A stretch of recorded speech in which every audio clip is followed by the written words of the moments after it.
Alejandro Ruidrijo, él es el presidente del CIUNSA. Le agradecemos que esta mañana esté hablando con nosotras. Andrés Tismaster y Maru Rocha Alfaro, los saludamos. ¿Cómo está? Buen día, ¿cómo estás, Maru? ¿Cómo estás, Andrea? Buen día a vos y a toda la audiencia. Muchas gracias por darnos un espacio para poder compartir algunas opiniones. Sí, y además para hacer un análisis, ¿no?, en torno a estas propuestas electorales que están vinculadas, y hacemos referencia puntualmente al modelo en el sistema educativo propuesto por el líder de Libertad Avanza, por Milei, que ha fracasado ya en países, ¿no?, como Chile, y que tienen que ver, por ejemplo, con este voucher para la educación. Queríamos, conocer su mirada, su análisis al respecto. Bueno, agradezco que nos inviten a opinar porque, nosotros yo pertenezco a grupos de investigación sobre historia de la gubernamentalidad. Y estas historias de la gubernamentalidad son maneras de pensar, de conocer, de indagar los sistemas de pensamiento, a partir de las cuales se busca gobernar cosas, entre otras cosas, la salud, la educación, los estados.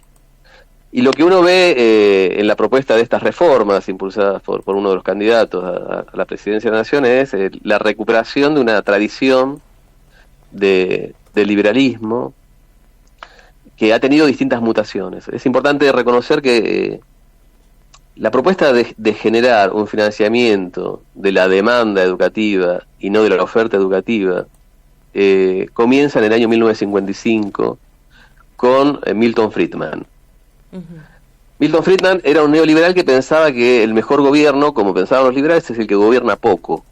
Un buen gobierno es el que gobierna poco. Entonces lo que se dice es, nosotros tenemos un Estado que gasta $1.000 en mantener el sistema educativo, distribuyamos esos $1.000, esos mismos $1.000, no en las instituciones, no en pagar sueldos, en mantener ediliciamente las instituciones que brindan la educación, sino que se lo distribuyamos a cada una de las personas que tiene que recibir la educación. Fundamentalmente consiste en eso, consiste en desplazar el mismo monto del financiamiento para la educación asignado en los presupuestos de los estados, en vez de ponerlo en la oferta, en las instituciones que ofrecen educación, distribuirlos en quienes llevan a cabo la demanda. Esto lo hizo Milton Friedman en 1955. 20 años después, el hijo de Milton Friedman, David Friedman, escribe un librito que se llama La maquinaria de la libertad. Y en La maquinaria de la libertad recupera un poco la idea de su padre, pero le agrega un giro que convierte esa propuesta neoliberal en anarcoliberal.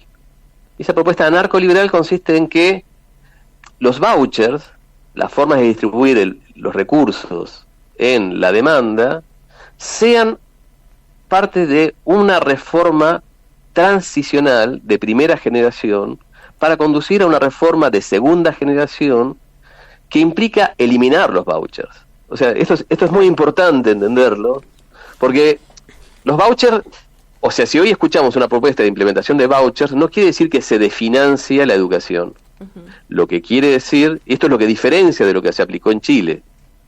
O sea, pensar, uno de los problemas que ha tenido el anarcoliberalismo es cómo pasar de un orden donde existe el Estado a un orden donde no exista el Estado. Entonces, cada vez que se le pide a alguien que explique cómo va a implementar las reformas, tiene traspié explicativos y no recurre a la propuesta de avanzar generacionalmente en esa reforma. Los vouchers formarían parte de una primera reforma que tiene como propósito último que ya no haya ningún tipo de financiamiento de la educación del Estado. El propósito del anarcoliberalismo, que es lo que sostiene el candidato Milei, curiosamente es gobernar un Estado para que desaparezca el Estado. ¿Me escucha? Sí, tal cual. Y parece alocado, pero tan cercano, ¿no? Así es, y esto es bien interesante porque hay un textito de Milton Friedman del año 70 que se llama, de David Friedman, que se llama Vende los colegios, ¿no? Como recomendación a quienes gobiernan, vende los colegios, dice. Y ahí retoma la idea de los vouchers y asocia la idea de fundamentalmente lo que se hace con esto es reducir los derechos el derecho a ser educado, el derecho a recibir educación, reducir los derechos a servicios, ¿no? Lo que ha hecho este liberalismo, ustedes recuerden, esto es muy importante, digamos, la idea de que debe existir un Estado fuerte que concentre el poder punitivo y que sea el respaldo de todo el orden social, es una herencia que hemos recibido de un liberal, que es Thomas Hobbes. La teoría del Leviatán, la teoría del Estado fuerte, es una teoría de un liberalismo temprano del siglo XVII. La idea de que la población debe recibir educación de modo universal y gratuito es una herencia del liberalismo que en Argentina obedece a una generación muy concreta, que es la del 80, de 1880. O sea, la educación gratuita y universal, laica, la tenemos por el liberalismo. Lo que aparece ahora es la emergencia de un anarcoliberalismo. Un anarcoliberalismo que es un liberalismo de derechas, pero es un anarquismo de derechas. Claro. Es un anarquismo que cree en la propiedad privada. Claro. Esto es muy importante porque en un momento electoral coyuntural, como el de hoy, el candidato dice, no voy a tocar ninguna de las cosas, ninguno de los derechos, no voy a tocar los planes sociales, no voy a tocar el financiamiento público a la educación. Lo que no termina de decir es que esto es parte de un proceso donde sí se espera llegar a una reforma radical que elimine todo tipo de financiamiento. O sea, cuando se dice que se va a avanzar en reformas generacionales, lo que se invisibiliza es que en esta instancia la moderación en la propuesta forma parte del viejo problema que tiene ese anarcoliberalismo de ver cómo efectivamente pasa de un orden estatal a un orden donde no haya un Estado. Y ahora se presenta como la conservación de un status quo, ¿no? Donde se va a empoderar a los ciudadanos considerándolos como clientes.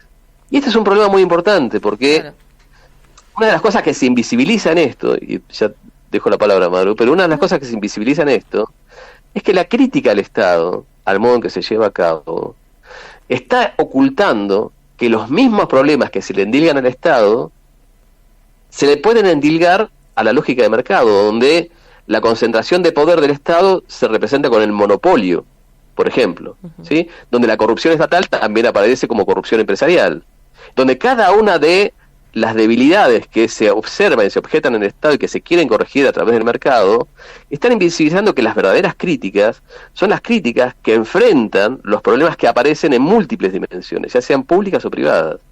Y frente a eso, lo que uno encuentra es una propuesta de gobierno que vuelve angelical, ¿sí?, las respuestas que puede dar el mercado, perdiendo de vista que nos encontramos ni más ni menos que con guerras comerciales internacionales, ni más ni menos que la necesidad de construir un Estado que evite la concentración monopólica de recursos, ni más ni menos que la necesidad de investigar la forma en que circulan grandes masas económicas en el capitalismo financiero internacional, cuyo origen es muy oscuro y que no genera el Estado. Entonces, cuando uno bien se encuentra con una mirada de la realidad tan sesgada y que ha claudicado en la función de llevar a cabo críticas serias, cree que los sectores públicos que formamos parte de la opinión pública crítica, entre ellos las universidades, tenemos que salir a opinar, y bueno, en eso estamos, digamos, ¿no? Alejandro, te estamos escuchando con mucha atención y también, bueno, profesor de filosofía, quizás preguntarte desde allí si nos podés como brindar alguna apreciación respecto a lo que tiene que ver si tu planteamiento es que esto vendría a ser como un retroceso, entendiendo de que ya están consagrados estos derechos, por ejemplo, en la Constitución Nacional. En ese sentido, consultarte, ¿por qué crees que tiene lugar discursos como los de Milei, incluso con los resultados sumamente positivos que ha tenido en las elecciones pasadas, incluso en territorios sumamente vulnerados por ese Estado, justamente? Bueno, yo creo que la explicación del éxito de Milei requiere exámenes bien complejos, pero uno, si tuviese que responder así un poco inmediatamente, podría acudir a viejos diagnósticos como los que ha dado Francis Fukuyama en los años 90, cuando anunciaba la muerte de la historia, la muerte de las ideologías, y advertía esto, decía, bueno, ha caído el muro de Berlín, las democracias liberales no tienen oposiciones, y el problema que tienen las democracias liberales es que se apoyan en una lógica económica capitalista que por definición progresa generando siempre desigualdades. La imposibilidad de atender los efectos de esas desigualdades y hacer creciente el malestar de la población que sufre un sistema que no la atiende, va a alentar a que aparezcan salidas que ataquen las democracias liberales y que recojan los malestares sociales bajo formas más o menos autoritarias, canalizadas carismáticamente. Lo digo en castellano. Tal vez ustedes y la audiencia haya visto la película del Guasón, ¿no? Sí. La película El Guasón, la película del Guasón un poco ilustra con bastante claridad el modo en que un payaso, que es el Guasón, se convierte en el héroe, ¿no? Se convierte en el héroe que de algún modo desmonta las formas de construcción de héroes que la saga de Batman ha construido. ¿Y qué representa el Guasón? Digamos, todos aquellos que son los indignados, todos aquellos que han sido humillados y que no han encontrado en un sistema más que la propuesta de una profundización de la humillación. Y que de algún modo encuentran cómo uno puede pasar de transformarse en ser el payaso a ser el héroe. Creo que las formas un poco histriónicas con las que Milei despliega su talante carismático, de algún modo, y acentuar la idea de que cada uno puede gobernarse a sí mismo, busca bajo la forma de la reafirmación del clientelasgo, la idea de que podemos todos advenir héroes de un presente que no hace más que generarnos humillaciones o que nos cierra un futuro de esperanza.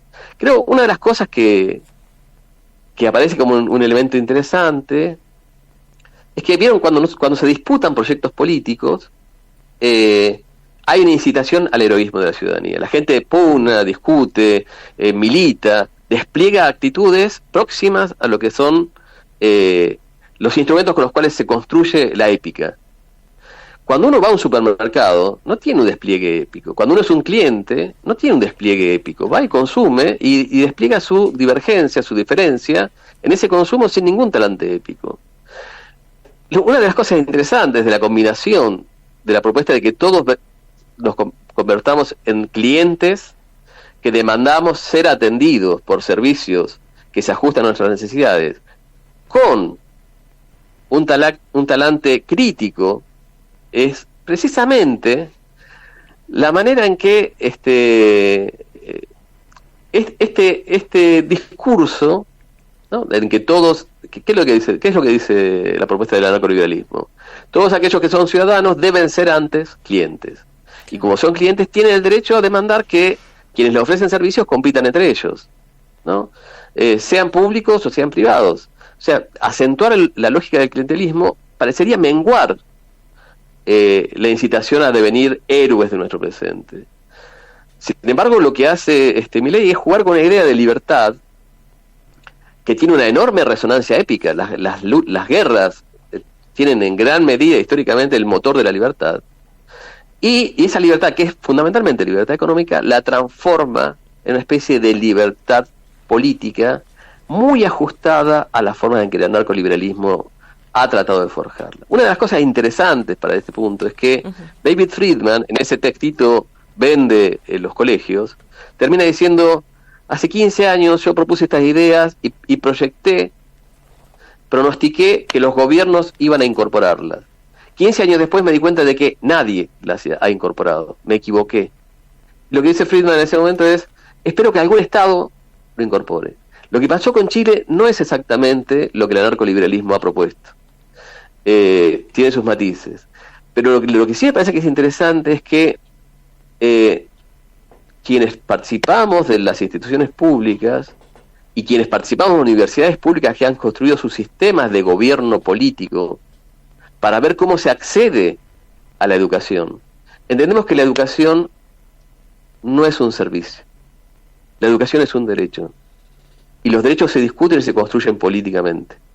Si la queremos reducir a un servicio educativo, ¿sí?, renunciamos a construir a través de la educación un proyecto de vida común que nos haga superar las limitaciones que tiene nuestras formas actuales de gobernarnos, pero también rechazamos profundamente advenir simplemente clientes. Claro. Sí, la verdad que muy interesante el análisis que estás realizando y justamente para poder comprender por qué la educación es un derecho, tanta gente que se molesta cuando hacemos referencia, ¿no?, al tema de los derechos humanos y los derechos que están hoy en juego. Para cerrar un poco esta reflexión, este análisis, me interesaría por ahí compartir con la audiencia de la radio de la universidad justamente el rol, ¿no?, que juegan intelectuales, que juegan científicos, que juegan profesores en este contexto político, teniendo en cuenta que justamente lo que se nos va a cercenar, además de la educación pública y gratuita, votando un modelo como el que propone Milei, qué es lo que ocurre, ¿no?, en el rol de quienes están justamente brindando el conocimiento. ¿Cuál es el rol? Bueno, yo he pasado por el gobierno universitario en distintas funciones. Una de ellas fue la de ser decano de la Facultad de Humanidades. Nuestra campaña para llegar a ser, para acceder al decanato de la Facultad de Humanidades consistió en anticipar, ¿no?, en el año 2016, que deberíamos hacer una crítica de lo público para evitar que las críticas liberales, anarcoliberales y neoliberales sean las únicas críticas que se dirijan a lo público. Quiero decir esto, digamos, no estoy a favor de defender lo público con un gesto conservador. Por el contrario, creo que la defensa de lo público es una manera de llevar a cabo una crítica a lo público que muestre también lo pobre e insuficiente que son otras críticas de lo público. Las críticas que odian lo público. Las críticas que tienen una fobia al Estado. Nosotros, lejos de tener una fobia al Estado, creemos que el Estado es una de las formas de construir una manera de vivir en común, una manera de vivir, de gobernarnos individual y colectivamente. Es uno de los instrumentos que tenemos para un ejercicio del gobierno que trasciende el Estado. Y para hablar de esa trascendencia del Estado, reafirmamos el valor de lo público. Lo público es mucho más que el Estado. Lo público es mucho más, y por eso requiere una atención y una crítica seria, contundente, que haga, ¿sí?, que lo público siempre sea preferible. Defendemos lo público cuando criticamos lo público para transformar lo público y para que lo público sea preferible. Cuando nosotros mandamos a nuestros hijos a las escuelas públicas, cuando nosotros los curamos en hospitales públicos, cuando nosotros nos educamos en universidades públicas, cuando hacemos que lo público sea preferible, cuando trabajamos para eso, ¿sí?, podemos hacer que lo público soporte fuertemente las utopías, ¿sí?, que piensan que por derecha o por izquierda, la eliminación del Estado es la solución para todas las cosas. El Estado es aquello que uno puede habitar en función de una vida en común, a través de una recuperación de lo público, que vaya por encima del Estado y genere la esperanza política que hoy necesitamos. Bien, por último le quería consultar, haciendo referencia a esto último que nos ha mencionado, porque Milei también se ha reapropiado de un concepto que tiene que ver con la casta política, desde ahí ha hecho mucho discurso, ¿no? Pero si pensamos en la defensa del Estado, de lo público y también en esta contraposición que tiene... Que elige él también preponderar, que tiene que ver con la crítica a la casta política, en esa contraposición, ¿cómo se defiende? Porque también la dirigencia política tiene mucha crítica, ¿no?, por parte de la sociedad, de la ciudadanía. No, por supuesto que sí, digamos, pensar que vamos a defender lo público porque defendamos a nuestros representantes políticos nos parece que es una forma limitada de pensar la defensa de lo público, ¿no? O sea, desplegar sobre nuestros representantes políticos la acusación de casta me parece que le plantea muchos problemas, digamos, a un libertarianismo que elige transformar la sociedad adviniendo de político y disputando bajo las formas de partido político el gobierno del Estado. O sea, es muy difícil salirse de ese atolladero para un pensamiento libertariano. Por un lado, eso. Por otro lado, un problema que ha tenido el libertarianismo es el problema. Recuerden ustedes que el libertarianismo es un poco un giro radicalizado de lo que ha sido el liberalismo, que se afirmó constituyendo un Estado fuerte. Ese Estado fuerte, que fue el Leviatán del siglo XVII, sostenía el orden social a través del poder de la espada, el poder de hacer que el derecho se cumpla porque hay un poder de espada, un poder de sanción.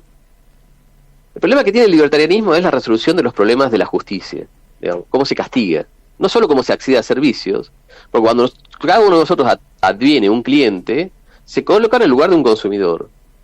Cuando tiene que ocupar otro lugar, que es el lugar de aquel que es sancionado, ya no es un cliente. ¿Se entiende lo que estoy diciendo? Sí, sí. El ejercicio de la justicia... ¿Hola? Sí. ¿Se escucha? Sí, te estamos escuchando. Cuando se reduce a la ciudadanía en lugar de cliente, uno adquiere servicios y exige que esos servicios sean de excelencia. Lo que sucede es que la ciudadanía no solo se define por el acceso a derechos, tradicionalmente en el liberalismo, sino que la ciudadanía es susceptible de castigo. Cuando se piensa en el ejercicio de la justicia, aparece este problema. Digamos, ¿cómo resolvemos bajo la lógica del servicio el acceso a la justicia? Y esto ha desplegado en el libertarianismo la tentación de tener distintos sistemas de justicia. O sea, por ejemplo, que no haya una Corte Suprema de Justicia, ¿no? Si vamos a eliminar los poderes del Estado y vamos a eliminar el Estado, tampoco va a haber una Corte Suprema de Justicia, ¿no? ¿Cómo resolvemos entonces las diferentes formas de administrar la justicia frente a las cuales ya no somos clientes, sino que somos súbditos, que debemos obedecer a la justicia? ¿Se entiende el límite? Sí. De eso se habla poco. Cuando Milei orienta su crítica a la casta política, yo no creo que una buena forma de contrarrestarlo sea defender a nuestros funcionarios públicos, porque por ser funcionarios públicos representan lo público. Lo que creo es que hay que ser exigente con eso y ir más allá de esa crítica, que es pobre porque se dirige solo a algunos segmentos y, por ejemplo, no se enfrenta a lo que pasa con uno de los poderes del Estado, que es el ejercicio de la justicia. Uh-huh. Yo no defiendo el funcionamiento de la Corte Suprema de Justicia actual. Claro. No lo defiendo, ¿no? Claro, claro. Sin embargo, es una de las cosas que Milei podría criticar y no critica. Bien. ¿No? Y no critica porque en realidad se tiene que enfrentar a unos desafíos muy fuertes por parte del libertarianismo para entender otra función del Estado, que ya no tiene que ver con el acceso a derechos que se pueden traducir a servicios, sino en cómo uno se transforma en súbdito que obedece a la ley. Es ahí todos los análisis económicos del delito, todos los análisis económicos del derecho, leídos en clave libertariana, han sido insuficientes para responder a esta cuestión. Y a mí me parece que es una de las... Lamento, digamos, que las críticas a las propuestas de Milei no hayan conducido hacia un escenario donde se evidencia la vulnerabilidad que tiene un discurso de ese tipo. Bien. Insisto en esto, la trampa es querer corregir al Estado traduciendo los derechos que hemos conquistado en servicios que pueden ser susceptibles de ser exigidos en un mayor grado de calidad, porque eso nos convierte en clientes. Pero eso no responde a otra función histórica del Estado, que ha sido la administración de justicia, donde ya no somos solo sujetos de derechos y que pueden ser traducidos a consumidores o a clientes, sino que somos súbditos. El problema de la justicia, de la aplicación de la justicia, no lo resuelven. Y por otro lado, al atacar al Estado, pero solo atacar a aquellos que compiten con él, y no a los jueces, que en nuestro país son susceptibles de contundentes críticas, de nuevo, es una revolución radical del orden establecido, pero que no toca muchas dimensiones de lo establecido, que también generan muchísimo malestar. Claro. O sea, no toca al mercado en todas las formas en que replica lo mismo que critican el Estado, monopolio, o sea, monopolio de la violencia por un lado, monopolio de la riqueza por el otro lado, corrupción de un lado y del otro. Claro. ¿Sí? Uno puede espejar las críticas de Milei y mostrar, bueno, lo penoso que es una crítica que ha renunciado a ser extensiva. Y por otro lado, los problemas que tiene no solo Milei, sino la filosofía política en la que se apoya, que es la del libertarianismo, para resolver problemas fundamentales, solo apelando al mercado. Claro. ¿No? La propuesta que dicen, bueno, generemos un mercadeo de la distribución de justicia. Y ahí uno se encuentra con, bueno, ¿cuál es el mercado, cuál es la institución a partir de la cual se resuelven los últimos diferendos? Claro, claro. ¿No? Vos tenés acá un orden, la Corte Suprema de Justicia. Bueno, ¿con qué vas a reemplazar eso? Y no, porque como necesitas la competencia no podés monopolizarlo, ¿no? Bien. Bueno. Sí. Es realmente más que interesante poder hacer estos análisis, porque creo que se evidencia sobre todo no solo ese doble discurso, sino también todo lo velado, ¿no? En el aspecto discursivo para analizar sobre Milei y sobre ese pensamiento que hay detrás, ¿no? Que en definitiva termina perjudicando aún más a no solamente al Estado, sino por supuesto a las personas que estamos aquí. Una cosita sola, sí. Maru, en relación a esto. Creo que de algún modo quienes estamos en defensa de lo público nos hemos habituado a combatir con otro enemigo, con otro adversario, que fue un neoliberalismo que no fue anarcoliberalismo, que fue el neoliberalismo de los 90, que fue el neoliberalismo de la Escuela de Chicago, que pensaba que había que hacer reformas, también como el anarcoliberalismo, pero que había que construir nuevas instituciones a favor del mercado. ¿Se entiende lo que estoy diciendo? Sí. No eliminaban la universidad, sino que generaban organismos de valoración de la calidad universitaria que busquen la competencia entre las universidades. O sea, la diferencia es que hay una mutación en el tipo de neoliberalismo con el que nos enfrentamos en el discurso de Milei, al que, de algún modo, la crítica no estaba habituada. Se ha entrenado demasiado en desmontar un discurso neoliberal de los 90, pero ha descuidado que el neoliberalismo tiene muchas formas y que la actual no es susceptible de las mismas críticas que se ejercieron en los 90. No enteramente susceptible a las mismas críticas. Y creo que eso es una de las cosas que, vuelvo a decir, nosotros como agrupación política universitaria, porque hablo desde ahí, veíamos, digamos, en el año 2016 como una de las grandes preocupaciones.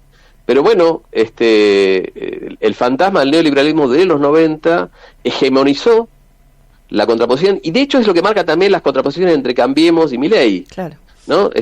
Cambiemos es un neoliberalismo que se configura más en la forma del neoliberalismo de los 90, y Milei dice, no, yo soy más radical y por eso soy más preferible.